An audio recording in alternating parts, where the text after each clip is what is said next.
ये एक जरूरत है।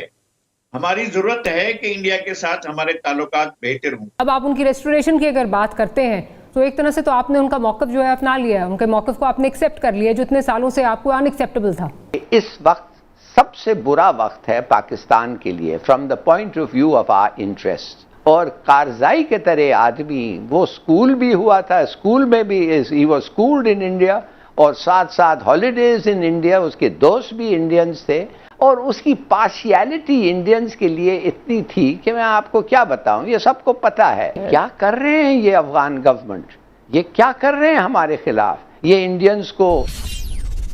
जय हिंद दोस्तों, हिंदुस्तान स्पेशल में आपका स्वागत है दोस्तों।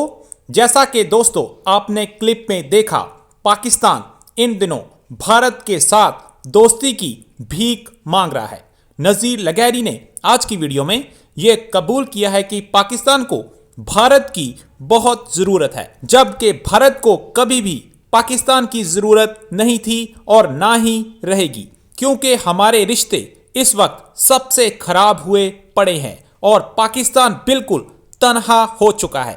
दूसरी तरफ जफर हिलाली आज की वीडियो में खूब रोया है और भारत के अफगानिस्तान के साथ इतने अच्छे रिश्ते देखकर उसका दिमाग हिल गया है। अफगानिस्तान हमेशा पाकिस्तान को सबक सिखाता रहता है और वो पाकिस्तान की एक नहीं सुनता।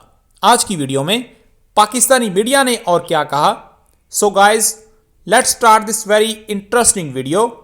Thank you so much. अब अगर खित्ते की बात कर ली जाए तो एक तरफ अफ़गानिस्तान से अमरीकी फ़ौजों का इनखला जो है वो नज़र आ रहा है, साथ ही साथ जो पाकिस्तान और इंडिया के मामलात हैं वहाँ पे भी कुछ चीज़ें जो है वो तब्दीली की तरफ लगता है कि जा रही हैं, उस पर भी बात करेंगे। मैं ज़रा नज़ीर लगारी साहब की तरफ चलती हूँ। लगारी साहब, पहले अगर बात हो जाए जो इंडिया पाकिस्तान का इस वक्त इशू चल रहा है, जिसमें ये कहा जा रहा है कि दोनों फॉरेन मिनिस्टर्स, हमारे फॉरेन मिनिस्टर भी वहाँ पे मौजूद हैं, इंडियन फॉरेन मिनिस्टर भी जो है यूएई तशरीफ़ लेके जा रहे हैं at the invitation of the UAE government. वहाँ पे दोनों मौजूद हैं और इस वक्त कयास राइयाँ हो रही हैं कि वहाँ पे कोई बैकडोर चैनल्स जो हैं वो चल रहे हैं, और स्पेशली जो जब से यूएई के जो सफ़ीर हैं उनका जो एक बयान थिंक टैंक को दिया हुआ बयान है वो जब से सामने आया तो उस पर बहुत ज़्यादा बातें हो रही हैं कि यहाँ पे कोई बैकडोर चैनल एक्टिवेट हुआ है। आप क्या देख रहे हैं, चीज़ें बेहतरी की तरफ गामजन हो सकती हैं, होने जा रही हैं, आप क्या देख रहे हैं? देखें, ये जो मुख्तलिफ सतहों पर बैकडोर डिप्लोमेसीज होती रहती हैं, उनका एक सिलसिला चलता रहता है और उसके नतायज भी आते रहते हैं, लेकिन बैकडोर डिप्लोमेसी कभी इतनी ओपन नहीं होती है कि हमारे वजीर खारजा और इंडिया के वजीर खारजा जाकर एक जगह पर बैठे और हमें भी पता हो, दुनिया भर के मीडिया को भी पता हो, तो इस तरह की चीजें बहरहाल कहीं ना कहीं से निकल आती हैं और उनका पता भी चल जाता है।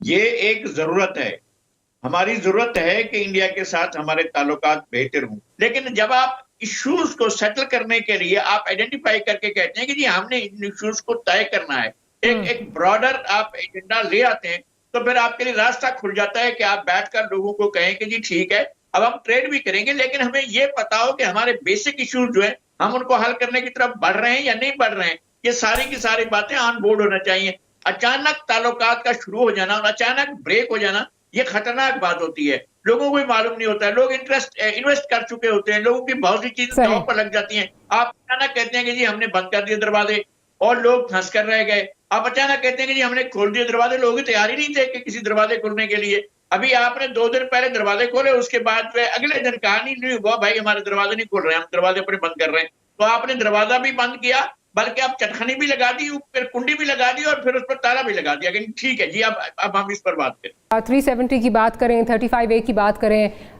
इलाक़ के टूल्स ये समझे जाते हैं। अब आप उनकी रेस्टोरेशन की अगर बात करते हैं तो एक तरह से तो आपने उनका मौक़िफ़ जो है अपना लिया है, उनके मौक़िफ़ को आपने एक्सेप्ट कर लिया जो इतने सालों से आपको अनएक्सेप्टेबल था। मारिया, देखिए, जो इस वक्त अफगानिस्तान वाले बॉर्डर पे यानी मगरबी बॉर्डर पे जो सूरत हाल है, बहुत ज्यादा अनसर्टिनिटी है और इसके लिए पाकिस्तान को तैयार रहना चाहिए। तो मशरकी बॉर्डर पे वो अनसर्टिनिटी बर्दाश्त नहीं की जा सकती, उसके मुतामिल भी नहीं हो सकते।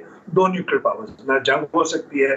तो क्या अब एक बड़ा सवाल ये है हमारे, क्या अब हम हिंदुस्तान के हिंदुत्व एक्सट्रीमिस्ट बदलते हुए चेहरे के साथ या मोदी के इंडिया के साथ डील करना, क्या हमने उसको एक रियलिटी के तौर पे एक्सेप्ट किया है या माजी के हम इंडिया के साथ डील करना चाह रहे हैं।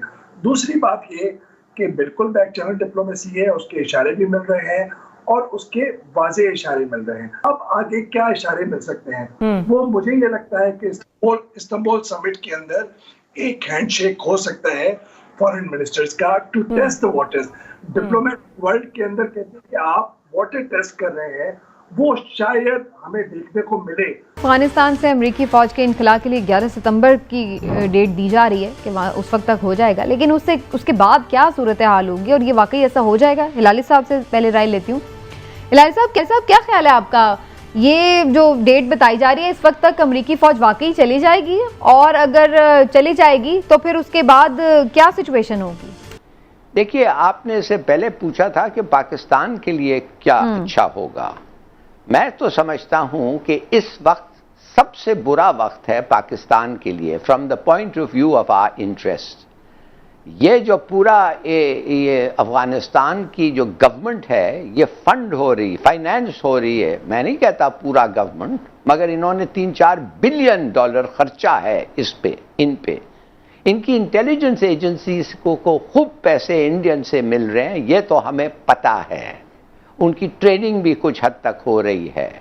और कारजाई के तरह आदमी, वो स्कूल भी हुआ था, स्कूल में भी he was schooled in India, और साथ साथ हॉलीडेज इन इंडिया, उसके दोस्त भी इंडियंस थे, और उसकी पार्शियलिटी इंडियंस के लिए इतनी थी कि मैं आपको क्या बताऊं, ये सबको पता है। तो मैं समझता हूं ये जो कठपुतली रजीम है गनी और कारजाई की, इनसे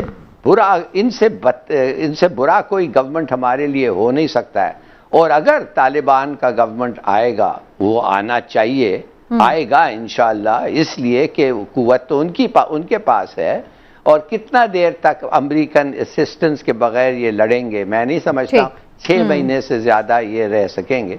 तो ये बड़ी अच्छी बात होगी। और साथ साथ let me finish by saying, साथ साथ समीना जी ये क्या कर रहे हैं, ये अफगान गवर्नमेंट ये क्या कर रहे हैं हमारे खिलाफ? ये इंडियंस को अटैक करने के लिए प्लानिंग, फंडिंग, टीटीपी के साथ, जो हमारा दुश्मन उनका दोस्त, सब अफगानिस्तान में रह रहे हैं, खुला रह रहे हैं।